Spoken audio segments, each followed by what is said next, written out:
ஆகாவிசு மையநேய அன்பர்கள் அனைவருக்கும் வணக்கம்.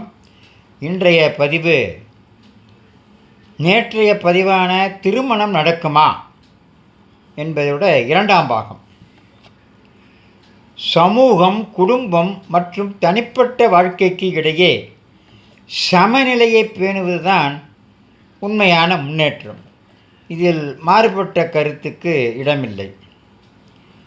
இதை பற்றியெல்லாம் இப்பொழுது நாம் கண்டிப்பாக சிந்திக்க வேண்டும். இதெல்லாம் எதிர்காலத்தில் எரியக்கூடிய பிரச்சனைகள். என்ன தெரியுமா? 20 வயதில் பிள்ளைகளுக்கு திருமணம் நடந்தபோது ஒரு நூற்றாண்டில் 5 தலைமுறைகள் இருந்தன. 25 வயதில் பிள்ளைகளுக்கு திருமணம் செய்தபோது ஒரு நூற்றாண்டில் 4 தலைமுறைகள் இருந்தன. இப்போது 30 வயதில் பிள்ளைகள் திருமணம் செய்யும் போது ஒரு நூற்றாண்டில் 3 தலைமுறைகள் மட்டுமே இருக்கின்றன. சிந்திக்க வேண்டியது என்னவென்றால், அடுத்த நூற்றாண்டு வரை நம் சமூகம் நிலைத்திருக்குமா? இன்று ஒரு விசித்திரமான இருள் பரவுவது போல் தெரிகிறது. தெருக்களும் சந்துகளும் வெறிச்சோடி கிடக்கின்றன. அருகில் உள்ள வீடுகளெல்லாம் காலியாக இருக்கின்றன. இன்று வீடுகளில் குழந்தைகளின் சத்தம் குறைவு.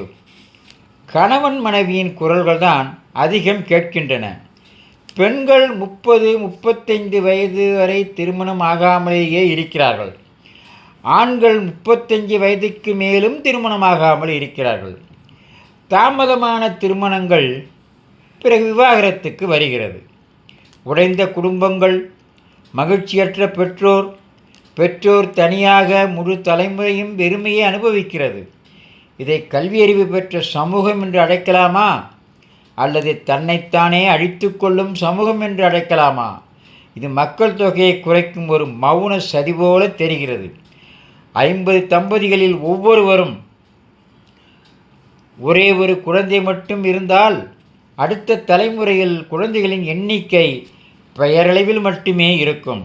இது தொடர்ந்தால் 3வது தலைமுறை கிட்டத்தட்ட மறைந்துவிடும்.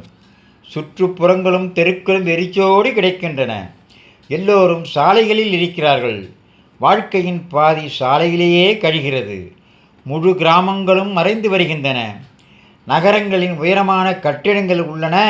ஆனால் கூட்டு குடும்ப முறை முடிந்துவிட்டது. புதிய மருமகர்கள் ஒரே ஒரு குழந்தை மட்டும் வேண்டும் என்கிறார்கள். இதுதான் சமூகமா? யோசித்து பார்க்க வேண்டாமா? இதெல்லாம் நல்லதற்கு காலமா? இன்னும் சில விவரங்களை நாளை